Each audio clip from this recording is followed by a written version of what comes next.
కానీ భాష పట్ల మీకు, తెలుగు భాష పట్ల మీకు ఇంత ప్రేమ కలగడానికి, ఎందుకంటే ఎక్కువ అత్యధిక పాటలు ఏ భాషలో పాడారంటే తెలుగే వస్తుంది. అంటే అంత మీరు మా తెలుగువారు అయిపోయారు, మా తెలుగు అమ్మాయి. నాకు చాలా ఇష్టం తెలుగు భాష అంటే, అందుకే ఈజీగా వచ్చింది నాకు భాష. అది మాత్రం కాదు, తెలుగు పాటలు పాడుతున్నప్పుడు డైరెక్టర్స్ లేదంటే మ్యూజిక్ డైరెక్టర్స్, లిరిసిస్ట్ వాళ్ళు తెలుగులోనే మాట్లాడతారు. నాకు వేరే దారి లేదు, I have to learn the language. అలా ఒక పరిస్థితి. నాకు ఒక యోగా మాస్టర్ వచ్చారు అప్పుడు ఇంటికి. ఒక 5-10 years నేను యోగా మాస్టర్ దగ్గర నేర్చుకున్నాను. మాస్టర్ కూడా ఎప్పుడూ తెలుగులోనే మాట్లాడతారు. హీస్ కమింగ్ డైలీ కదా, సో మాస్టర్ దగ్గర నుంచి కూడా ఇలా మాట్లాడడం నాకు కొంచెం అలవాటైంది. బాలుగారు చెప్పాలి తప్పకుండా, big person in my life. Because ఒక్కొక్క ప్రొనౌన్సియేషన్ ఎలా ప్రొనౌన్స్ చేయాలి, దానికి ఎలా ఎక్స్ప్రెషన్ ఇవ్వాలి, ఇదన్నీ బాలుగారు ద్వారంగానే నేను నేర్చుకున్నాను. So he's a big inspiration and a mentor. భాష నేర్చుకోవడం ఎలా రాసుకుంటారు పాటని? నాకు తెలుగు చదవడం వచ్చింది, చదువుతాను. I can read the Telugu script. అయితే నేను నా బుక్లో రాసుకున్నప్పుడు మలయాళంలో రాసుకుంటాను, ఎందుకంటే ఈజీ. అండ్ ఎప్పుడైనా నాకు అవసరం, నాకు కొన్ని రోజులు తెలుగు అది పాడలేదంటే కొంచెం అలా మర్చిపోతున్నాను కదా. సో డైలీ ప్రాక్టీస్ ఉండాలి కదా. సో నా బుక్లో ఎప్పుడు everything is in Malayalam except Hindi. మాత్రం హిందీలోనే రాసుకుంటాను, ఎందుకంటే ప్రొనౌన్సియేషన్లో మలయాళం రాసుకున్నప్పుడు చిన్న డిఫరెన్స్ వస్తుందని. అది హిందీ మాత్రం హిందీలో, మిగతా అన్ని లాంగ్వేజెస్ మలయాళం. మీరు పాడుతున్నప్పుడు ఇప్పుడు ఎంత అన్ని పాటలు మంచి పాటలు అయినా కూడా ఏదో ఒక రికార్డింగ్కి వెళ్తున్నాం అంటే మనకు కొంచెం ఎక్కువ హ్యాపీగా ఉంటుంది. అలా ఎవరి రికార్డింగ్కి వెళ్తున్నప్పుడు మీరు అరే వాడు ఏం పాట వస్తుంది, ఈ గమక మనం ఇంకా బాగా వెళ్దామని అలా ఉంటుంది కదా? అది హ్యాపీనెస్ కాదు, టెన్షన్స్ వస్తుంది. కొన్ని మ్యూజిక్ డైరెక్టర్స్ దగ్గర వెళ్తున్నప్పుడు ఈరోజు ఎలాంటి పాట వస్తుందో మనకు, అది నా గాత్రంలో రావాలి, మ్యూజిక్ డైరెక్టర్ని సాటిస్ఫై చేయాలి అని ఒక పెద్ద ఇది ఉంది కదా. సో అది కొన్ని మ్యూజిక్ డైరెక్టర్స్ దగ్గర వెళ్తున్నప్పుడు ఆ భయం ఉంటుంది. ఎవరెవరు?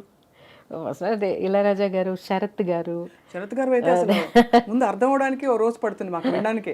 అలా సమ్ టైమ్స్ ఒక సాంగ్ అలా అయ్యింది నాకు, అది సాయి ఏది బేసిక్ సాయి ఏది తెలియకుండా ఒక పాట పాడాను శరత్ గారికి. ఏ పాట? అది మూవీ నేమ్ సింధూర రేఖ అని. దాంట్లో నోట్స్ ఎక్కడెక్కడో పోతుంది. ప్రణతోస్మి గురువాయుపురేశం ప్రతిదినమను చేత స్మర హరి పాదం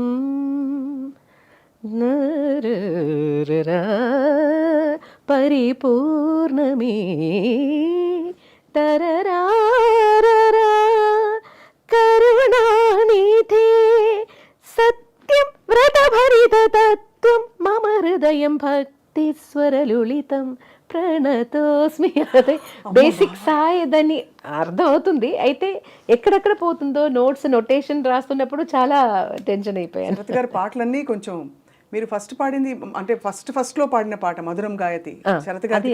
అది ఫస్ట్ కాదు, శరత్ దగ్గర కొన్ని పని చేసిన తర్వాత తీసిన ఆల్బమ్. అదే అసలు అంటే చాలా కష్టమైన పాట. ఆ ఆల్బమ్ లో అన్ని మంచి సాంగ్సే. ఇప్పుడు కూడా అది వింటే చాలా ఫ్రెష్ గా అనిపిస్తుంది. చాలా గొప్ప పాటలు పాడుతూ ఈ క్రమంలో మనం సీనియర్ గాయని మణుల పాటలు ట్రై చేస్తూ ఉంటాం నేర్చుకుంటున్నప్పుడు. నిజంగా కాన్సర్ట్స్ కోసం అని. అది కూడా ఇంకొక విషయం కూడా చెప్పాలి. మన లిరిసిస్ట్ వైరముత్తు గారు ముందు నేను కేరళ నుంచి వచ్చాను, కొన్ని తమిళ సాంగ్స్ కొన్ని తెలుసు, అయితే బాగా ఎక్కువ పాటలు తెలీదు. సో అప్పుడు వైరముత్తు గారు నాకు సుశీల గారు పాడిన ఒక 2 cassettes ఇచ్చేసి, ఇది మీరు నేర్చుకొని మీ గొంతులో పాడి నాకు క్యాసెట్ పంపేయండి అని ఇచ్చేశారు. సో అది నాకు ఒక పెద్ద గుడ్ అడ్వైస్ అండ్ గుడ్ అది మంచిది కదా. సో నాకు టైం దొరికినప్పుడు అన్నీ సుశీల గారి ఏదైనా ఒక పాట ఆ ఆల్బమ్ నుంచి కొత్త సాంగ్స్ రాసేసి అది నా గొంతులో నేను ట్రై చేసి తర్వాత అన్ని సాంగ్స్ పాడేసి నేను వైరముత్తు గారికి పంపించేసాను. సో అది నాకు నా డిక్షన్ ఇంప్రూవ్ చేయడానికి, మ్యూజికాలిటీ ఇంప్రూవ్ చేయడానికి అన్నీ చాలా హెల్ప్ అయ్యింది. అలాగే ఇళయరాజా గారు అడ్వైస్ చేసినది ఎక్స్ప్రెషన్స్ కోసం జానకి అమ్మ సాంగ్స్ విను. దాంట్లో ఒక సిచ్యువేషన్ నేను చెప్తే దానికి ఎలా కావాలో ఆటోమేటిక్గా అమ్మ ఇస్తున్నారు. I don't have to tell her more. నాకు నా మనసులో ఏముందో అది అలాగే అమ్మ పాడతారు అని.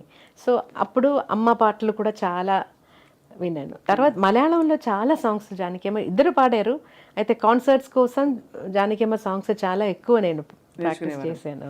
సుశీలమ్మ పాటల్లో, తెలుగు పాటల్లో ఏమన్నా మీరు ప్రాక్టీస్ చేశారా? పాడనా తెనుగు పాట, అది నేడే ఈనాడే, తర్వాత అలాంటి కొన్ని పాటలు తెలుసు. సుశీలమ్మ గారు ఎంత మెచ్చుకుంటారు చిత్ర గారి పాటని.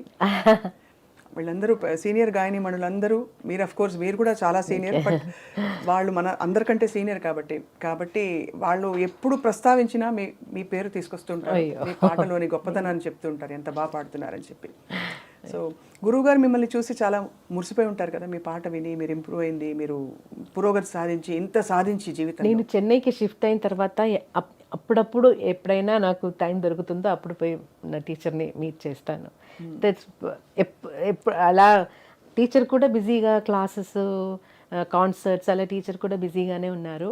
నేను ఊరు వెళ్తున్న టైంలో ఉన్నారంటే వెళ్ళి చూస్తాను.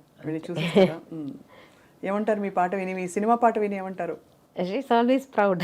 Always proud of you. She always all వాళ్ళ టీచర్ బయోడేటాలో కాదంటే అన్ని చోట్ల నా పేరు కూడా రాసింది. సంతోషం. ఎంత గొప్ప జీవితం, ఎంత గొప్ప ప్రయాణం చిత్ర గారు.